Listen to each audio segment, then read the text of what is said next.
101,5 MHz Radio Kayu Utara FM.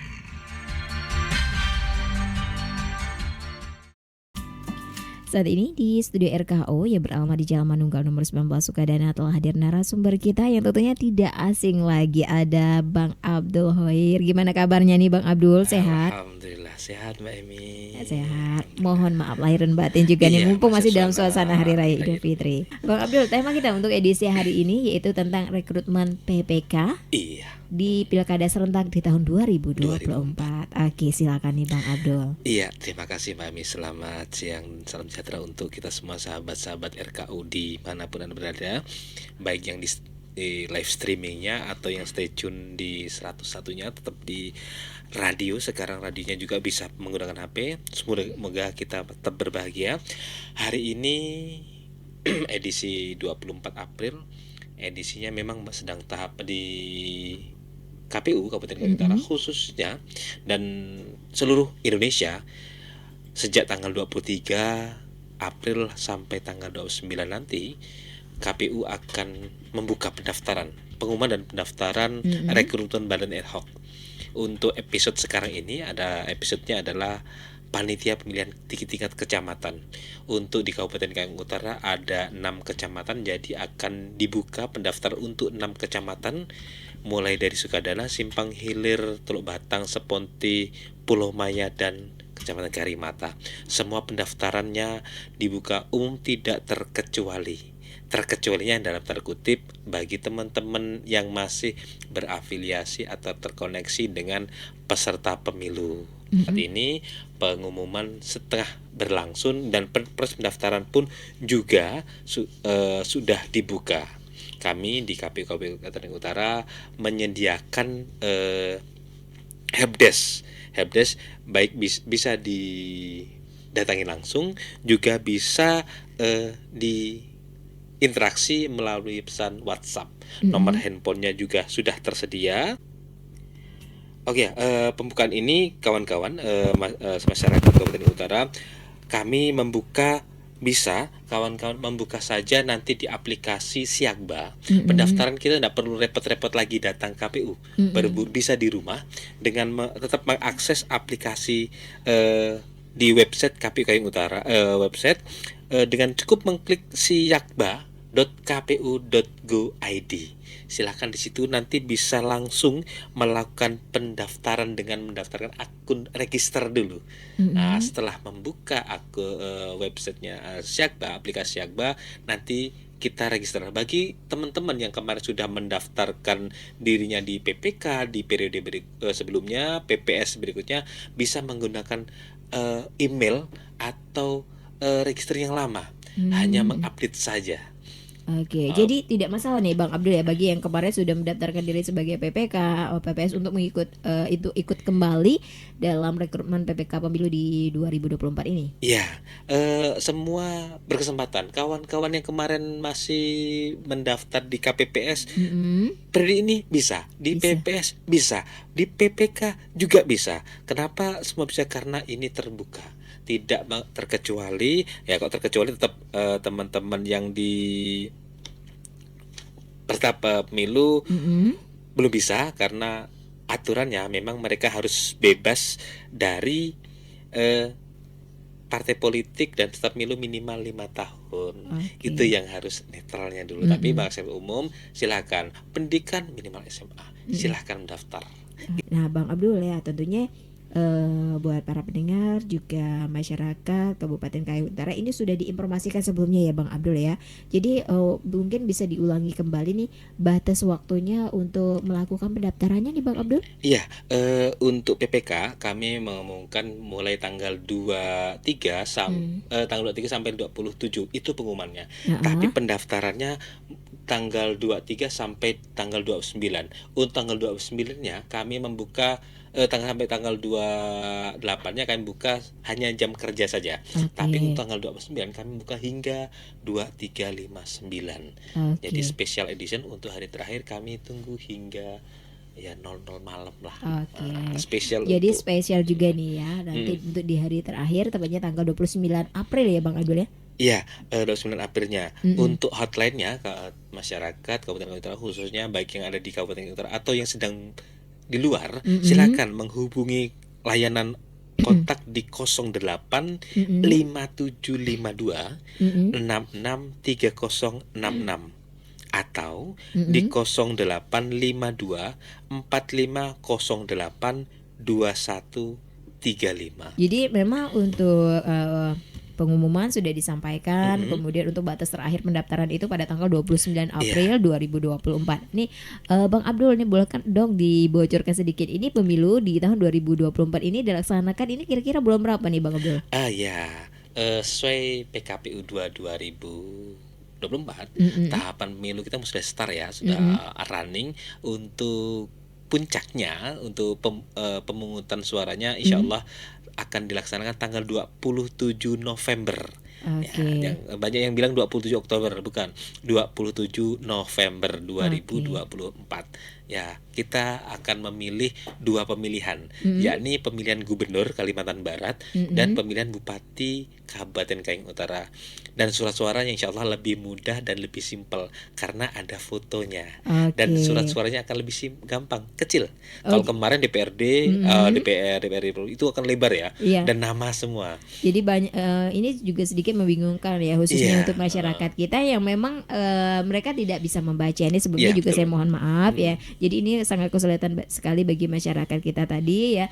Namun untuk pemilihan gubernur dan wakil gubernur, kemudian pemilihan bupati dan wakil bupati Kabupaten Kayong Utara ini lebih dipermudah lagi dengan adanya gambar tadi. Gambar, ya. Mm-mm. Nanti kelihatan di pemilu ini insya Allah surat suaranya lebih kecil, Uh-uh. lebih berwarna. Masyarakat kalau ada gambar fotonya seperti gambar foto yang ditempel saat kampanye, Mm-mm. mirip-mirip seperti itu, dan milihnya akan lebih mudah. Oke. Intensitas kekeliruan Mm-mm. akan lebih sedikit. Oke. Itulah enaknya untuk pemilu di pemilihan bupati, wakil bupati Kabupaten Utara dan gubernur Kalimantan Barat. Oke. Gitu Mbak Emi. Mm-mm. Untuk tahapan Mbak Emi, untuk tahapan rekrutmen Badan ad hoc, insya Allah kita akan beriringan. Mm-mm. Untuk PPK itu insya Allah nanti akan mulai tanggal 23, udah mulai Mm-mm. pengumuman hingga tanggal 27 berakhirnya.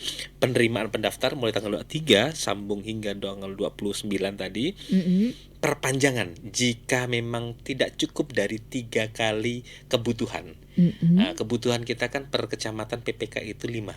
5 orang Jika ya. tidak cukup, kita dimungkinkan untuk perpanjangan. Nah, itu perpanjangannya itu antara tanggal 30 sampai tanggal 2. Itu perpanjangannya pendaftaran. Ada, insya Allah langsung akan disambung dengan penelitian administrasi calon PPK, di mana tanggal 24 sampai tanggal 3 itu di kami, teman-teman di Helpdesk akan melakukan penelitian administrasi layak tak layaknya, masalah-masalahnya. Dan kemudian tanggal 4 ini sampai tanggal 5 adalah pengumuman hasil penelitian administrasi. Siapa-siapa yang pendaftar yang akan mengikuti seleksi CAT di berikutnya. Jadi tanggal 4 sampai tanggal 5 ini masa pengumumannya. Sementara untuk tanggal 6 itu ada tanggal 6 sampai tanggal 8 itu adalah masa ujian tertulis. Insya Allah serentak di seluruh Indonesia adalah menggunakan metode Computer Assessment Test atau CAT.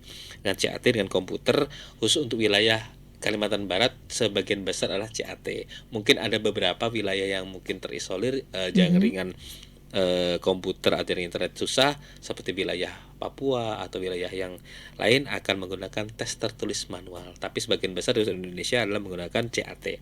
Itu estimasinya tanggal 6 sampai tanggal 8. Kemudian untuk pengumuman hasil seleksi tertulis anggota PPK 2 hari, mulai tanggal 9 sampai tanggal 10 Mei.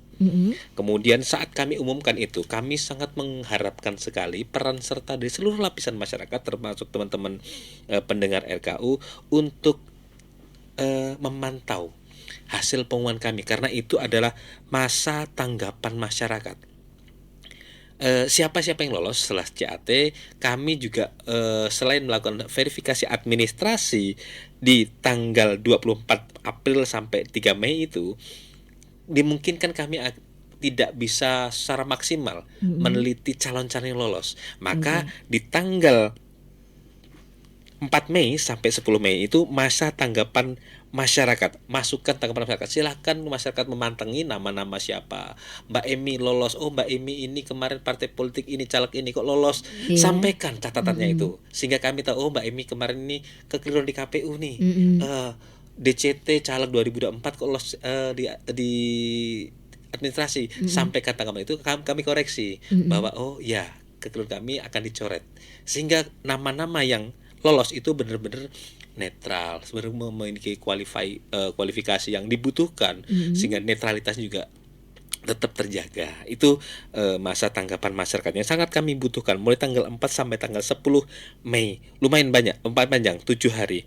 Kemudian saat lolos dari verifikasi itu, kami akan melakukan tes wawancara bagi mereka yang sudah lolos CAT, kemudian ada tanggapan masyarakat, kami verifikasi, akan dilanjutkan dengan tes wawancara. Ini kami akan menggali kemampuan leadership, kemampuan kepemiluan dan sebagainya untuk memastikan calon yang akan ditetapkan nanti adalah teman-teman masyarakat Kabupaten Utara yang memiliki kemampuan yang kami butuhkan.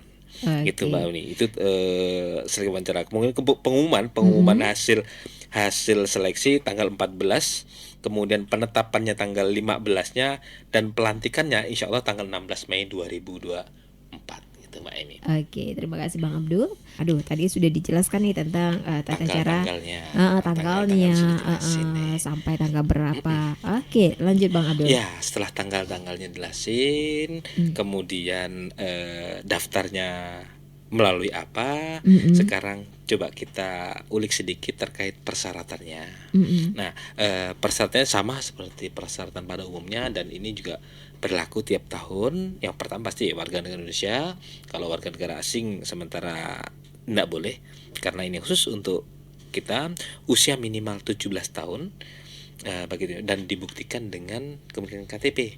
Nah, nanti ini untuk KTP silahkan berkoordinasi dengan Dinas Kependudukan Catatan Sipil Kabupaten Utara untuk mengurus KTP-nya. Kemudian ini harus menjadi syaratnya, dan ini ada di Siakba, setia kepada Pancasila, Undang-Undang Dasar Negara Republik Indonesia, Bhinneka dan cita-cita proklamasi Republik Indonesia. Ini surat pernyataannya nanti ada di Siakba, di aplikasi. Mempunyai integritas, pribadian yang kuat, jujur dan adil.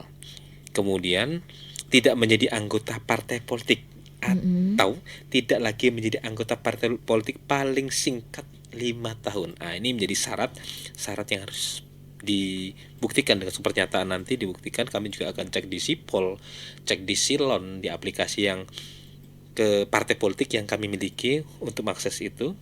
Kemudian berdomisili di dalam wilayah kerja PPK. Ini dimaksudkan untuk contoh, saya ini warga Kecamatan Sukadana, KTP saya Sukadana, saya mendaftar untuk pemilihan di PPK Kecamatan Sukadana. Saya tidak bisa mendaftar untuk Kecamatan Seponti atau Kecamatan Teluk Batang atau kecamatan lain. Saya harus mendaftar di mana domisili KTP saya berada. Kemudian mampu secara jasmani, rohani, bebas penyalahgunaan narkotika. Ini surat pernyataannya.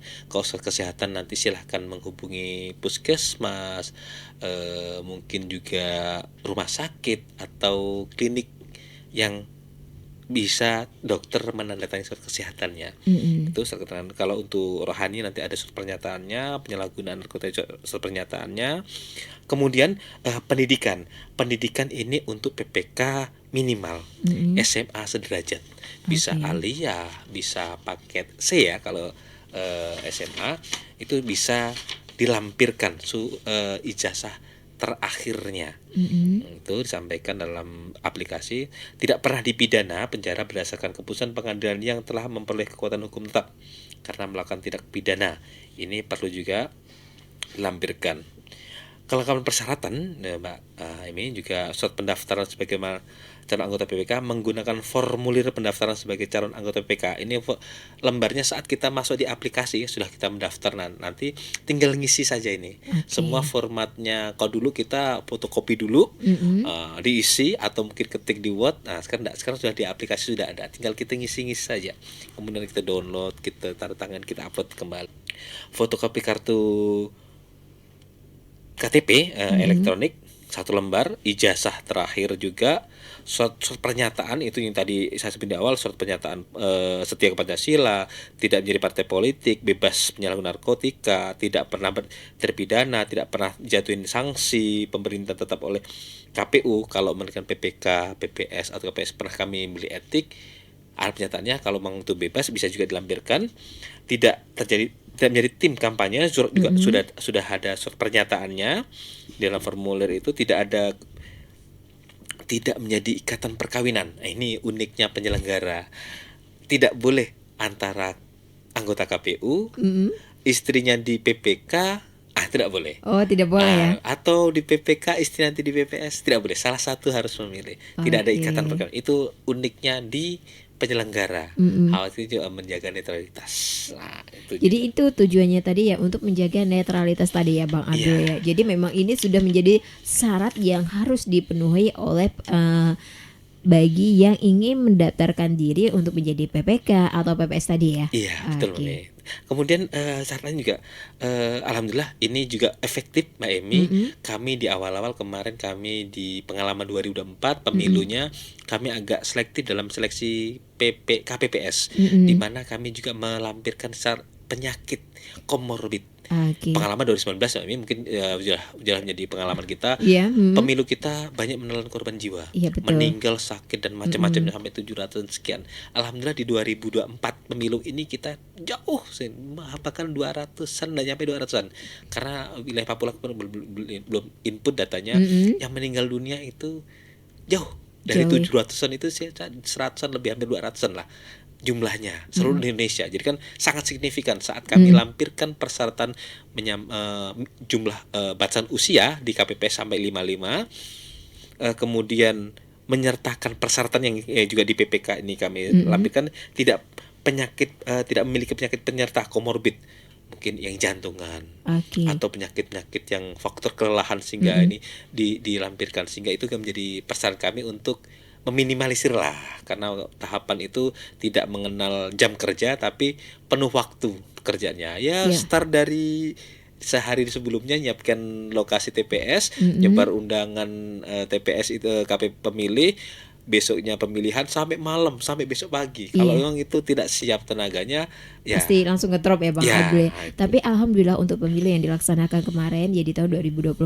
ini semuanya berjalan lancar dan tidak terjadi hal-hal yang mungkin di awalnya agak sedikit menakutkan ya Bang Abdul. Karena kebayang di pemilu yang dilaksanakan 2019. Di tahun 2019 tadi. Untuk Kabupaten Utara Mbak Mi, alhamdulillah kita juga ini sebagai penyemangat teman-teman atau masyarakat yang ingin mendaftar di Ethahawk, kami juga menyiapkan santunan atau apa kau bahas BPJS ya, BPJS Tenaga-Kerjaan kalaupun ada kecelakaan kerja, sakit dan macam-macam. Alhamdulillah kemarin kami di KPU Kabupaten Utara untuk pemilu 2024, selain kita bocorin ya, sambil membacain persyaratan, ada sekitar 9 yang itu sakit dan mungkin kelelahan atau mungkin kecelakaan kerja saat tahapan pemilu. Ada 9 itu alhamdulillah kami sudah data, kami verifikasi dan semua kami santuni, termasuklah ada 2 di atas 9 itu, 2 itu keguguran. Kami berikan santunan sebesar 8 juta.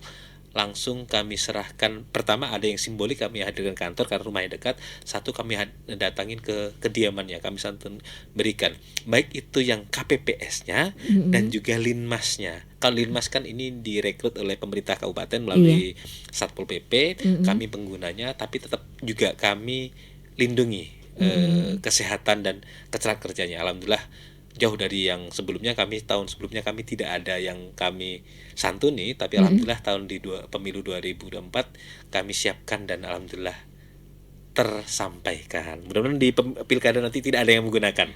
Gitu, Mbak. Selain itu Mbak Emi, Untuk PPK ini juga ada kemampuan yang harus kami dorong, yakni kemampuan penggunaan teknologi informasi, ya minimal tidak gaptek lah dengan Mm-mm. komputer. Gitu Mbak Emi, saya beberapa cuplikan untuk persyaratan Mbak Emi. Oke, nah selain itu nih Bang Abdul ya tentunya terkait tentang pemilu yang akan dilaksanakan di tahun ini ya khususnya untuk di bulan November ya Bang Abdul Iya, ya 27 27. November 2024 mungkin ada yang ingin disampaikan lah terutama juga untuk masyarakat ya terutama juga buat remaja-remaja kita. Iya, masyarakat, terutama adik-adik yang fresh graduate, eh, selain juga mungkin ada salary yang mungkin Mm-mm. kami sampaikan itu sesuai dengan peraturan Kementerian Keuangan. Kami di atas tidak berani membuat standar di bawah itu. Mm-mm. Dari atas sudah menentukan ini standarnya. Nanti Mm-mm. bocorannya bisa langsung ke kantor saja. Nah, enak di sini kan. Iya betul. Kemudian masyarakat sampaikan untuk partisipasi masyarakat untuk sebagai penyelenggara itu ada kebanggaan tersendiri Mbak Emi, di mana siapa pemimpin yang kita hasilkan, tangan kita, pemikiran kita ikut menjadi bagian untuk suksesinya.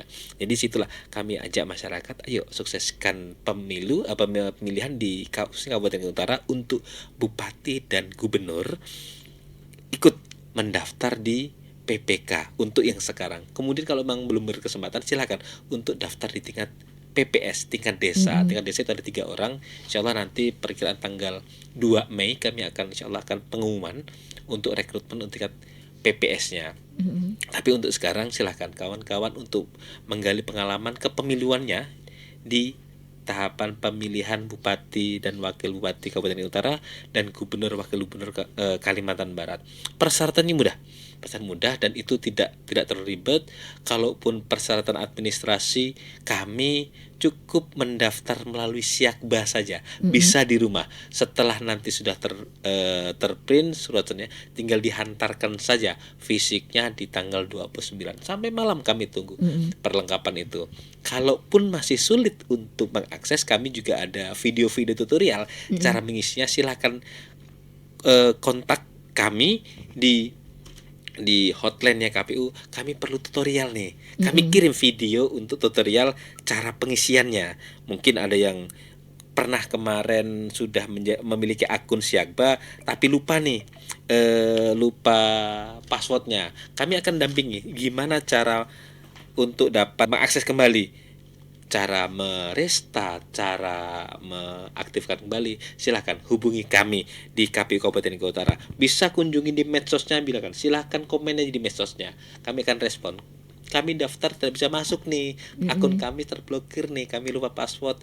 Silahkan hubungi kami. Kami akan bantu dampingi untuk register di aplikasi Siakba, karena semua serba online, bisa sambil rebahan di rumah daftar. Tidak perlu harus pakai jas datang kantor antri, tidak usah. Hanya nanti terakhir setelah selesai mendaftar, antar berkasnya silahkan datang ke kantor, dan itu hanya tanda terima saja. Tidak perlu, kan sudah daftar di aplikasi Siakba, dan itu online, kami tidak bisa otak-otik, dan itu kawan-kawan peserta yang daftar bisa mengakses sendiri gitu Mbak Emi. Oke, terima kasih Bang Abdul. Kemudian yang terakhir Bang Abdul, mungkin ada yang ingin disampaikan kembali tentunya. Ya, ini masyarakat Kabupaten Utara saat ini tahapan pilkada sudah berjalan.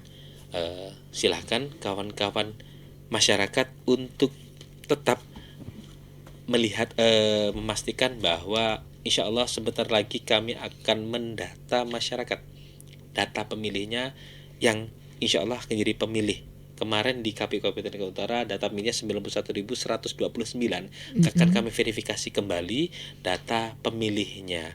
Silakan masyarakat untuk segera mengurus data dirinya. Untuk yang belum memiliki KTP, silahkan urus data KTP ke pemerintah Kabupaten Utara melalui Desk Kependudukan Sipil, atau mungkin ke RKU, mungkin bisa mendampingin untuk aktivasi gimana KTP-nya. Masih dicapil juga ke sini kan.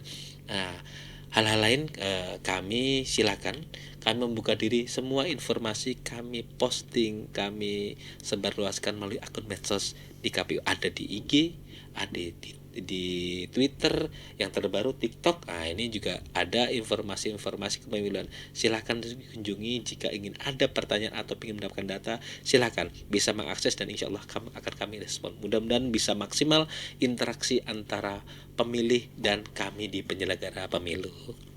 Iya, terima kasih ya Bang Abdul, dan tentunya mudah-mudahan informasi yang disampaikan ya bisa bermanfaat untuk seluruh pendengar setia RKU. Sampai berjumpa kembali untuk edisi selanjutnya, dan tentunya dengan informasi terkait pemilu yang akan dilaksanakan serentak di tahun 2024 ini. Baik para pendengar, itulah tadi dialog interaktif kita dengan Komisi Pemilihan Umum Kabupaten Kayong Utara untuk edisi hari ini yang membahas tema tentang rekrutmen PPK dan PPS Pilkada Serentak 2024. Kita berpisah dan insya Allah akan jumpa kembali.